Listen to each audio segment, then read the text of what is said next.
Tire marks on the asphalt and vehicle shards between miles 22 and 23 on the Philip Goldson Highway indicate that something went awfully wrong on Wednesday night. Around 11:30 p.m., 45-year-old Gardenia mechanic Dean Dawson was knocked down and killed as he headed home on bicycle.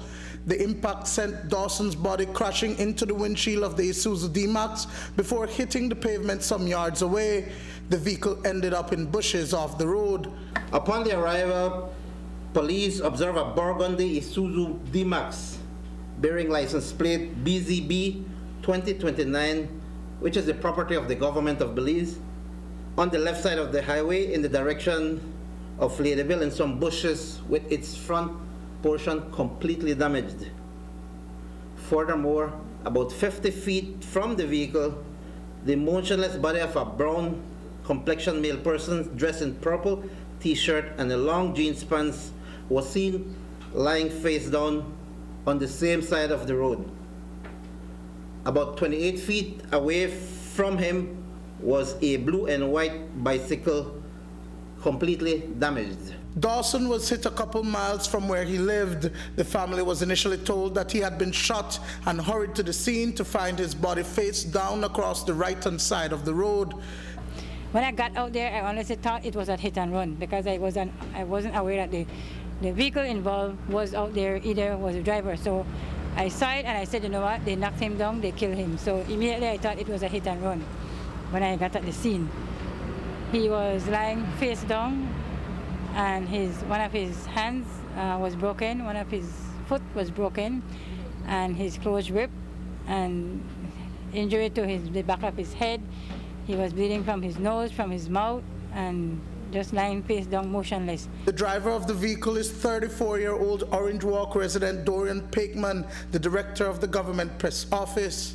He was heading from the direction of Orange Walk to Ladyville, and between the miles 22 and 23 in Biscayne, he observed a person riding a bicycle in the same direction who suddenly swerved into his lane. He tried his best to avoid a collision by swerving to his left also. However, he still collided into the cyclist. Residents in the area, however, are saying that the government vehicle was speeding on the highway and that Pakeman was actually overtaking another vehicle traveling in the same direction when he came into the path of Dawson. The driver of the second vehicle has not given an official report to police as yet, but this is what residents and family members are saying.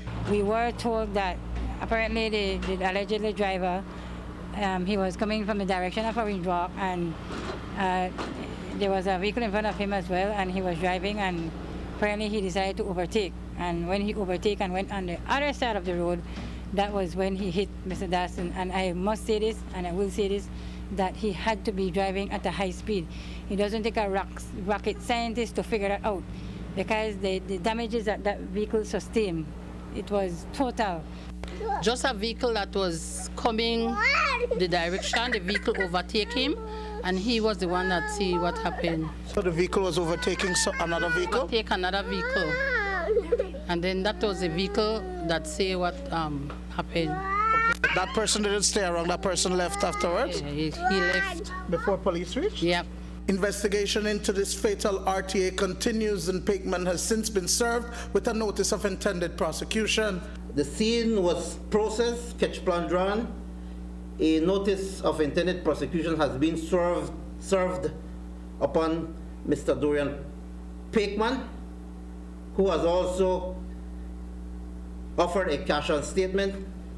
Urine sample was taken from him. Mr. Dawson was transported to the Carl Hushan Memorial Hospital, where he was pronounced dead at arrival. The family has questions, and Teresita Abraham says that she has since sought legal advice. This is a life that we're talking about.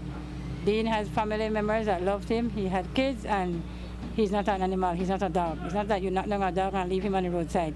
So I hope that the government and the respective authorities look into this matter and deal with it as urgently as possible. It's a press office, a government vehicle with a press office, an employee, and I want to know if that employee even had authority to be driving that pickup at 12 midnight on the road, and if he even was authorized to be driving that pickup. Dwayne Moody for News 5.